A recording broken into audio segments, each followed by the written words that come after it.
Oke, sekarang kita masuk pada latihan 9.2.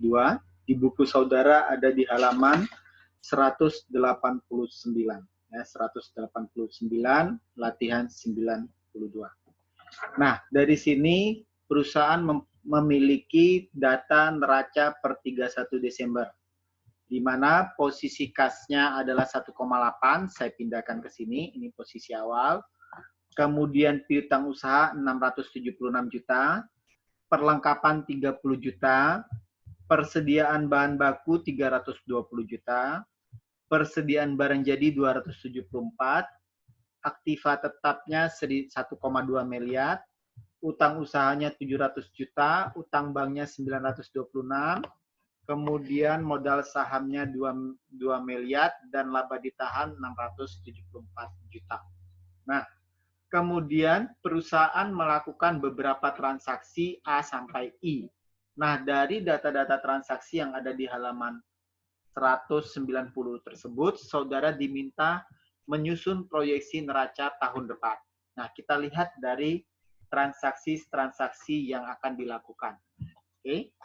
Yang pertama kita lihat jumlah piutang yang akan diterima sepanjang tahun diperkirakan 500 juta. Berarti kalau piutangnya diterima, berarti akan menambah cash 500 juta, akan mengurangi akun piutangnya 500 juta. Oke, masukkan. Terus yang B, perusahaan merencanakan membeli 3 unit kendaraan baru seharga 200 juta per unit. Berarti totalnya karena dia beli 3 unit, totalnya 600 juta. Kalau tidak ada pemberitaan apapun, berarti diasumsikan menggunakan cash. Sehingga di sini cash-nya berkurang 600 juta, sementara di sini aktiva tetapnya akan bertambah 600 juta. Kemudian yang C, perusahaan merencanakan membayar utang bank sebesar 400 juta dan tidak ada penambahan utang bank baru.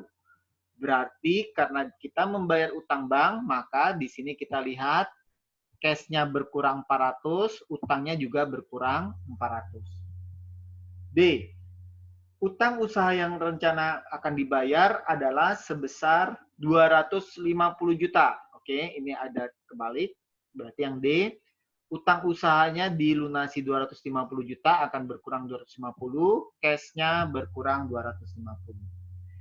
Yang E, perusahaan berencana melakukan penjualan 1,4 dan seluruhnya direncanakan tunai. Berarti cash akan dapat 1,4, ingat penjualan masuk di laba ditahan 1,4 bertambah. Kemudian yang F, perusahaan merencanakan melakukan pembelian bahan baku secara kredit sepanjang tahun 2009 sebesar 300 juta. Berarti bahan baku akan bertambah 300, utang usaha juga akan bertambah 300. Terus yang D, biaya produksi. Kita lihat di sini biaya produksi yang dikeluarkan diperkirakan untuk bahan baku 290, biaya tenaga kerja langsung 160, biaya overhead 220. Dari seluruh biaya overhead tersebut, 50 jutanya merupakan biaya penyusutan. Maka kita lihat dulu, kalau untuk menghasilkan suatu barang jadi dibutuhkan DM, DL, dan FOA. DM-nya 290 tambah 160 tambah 220. Berarti akan jadilah barang jadi sebanyak 670 juta. Oke, kita masukkan barang jadinya 670 juta. Kemudian 50 jutanya adalah biaya overhead. Berarti akan mengurangi aktiva tetap 50 juta.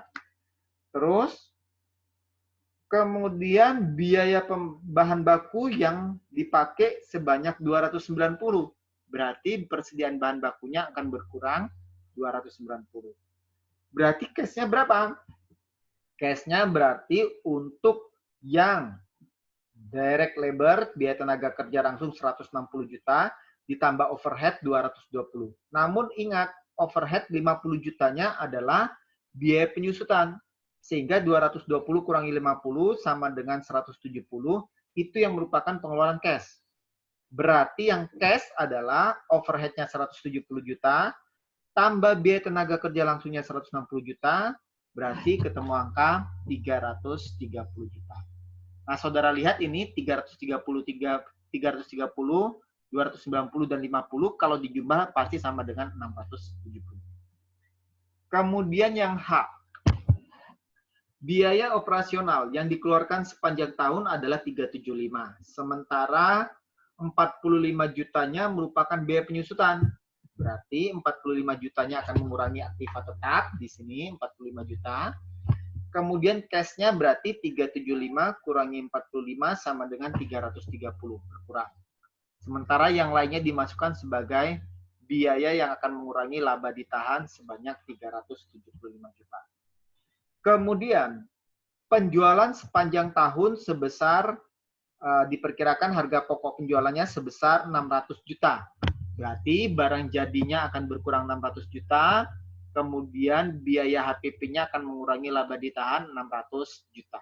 Nah, sudah selesai semua. Sekarang kita jumlahkan dari yang awal sampai ke yang I.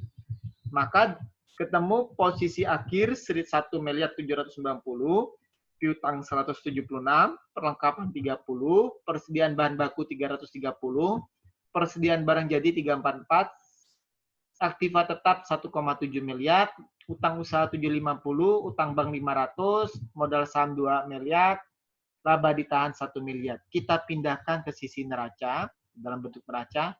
Garis double ini merupakan pembeda antara sisi kiri sama sisi kanan neraca. Nah, kita lihat cash-nya kita pindahkan ke sini, piutangnya pindah, perlengkapan pindah, persediaan bahan baku pindah, persediaan barang jadi pindah, aktiva tetap pindah. Kita jumlah semua 4375. Yang sisi kanan, 750 utang usaha, utang bank 526, modal saham 2 miliar, laba ditahan 1,099. Hasilnya jumlah semua 4375. Bila mana sisi kiri sama sisi kanan tidak balance, berarti ada yang salah dalam postingan-postingan saudara di atas. Oke? Selamat berlatih.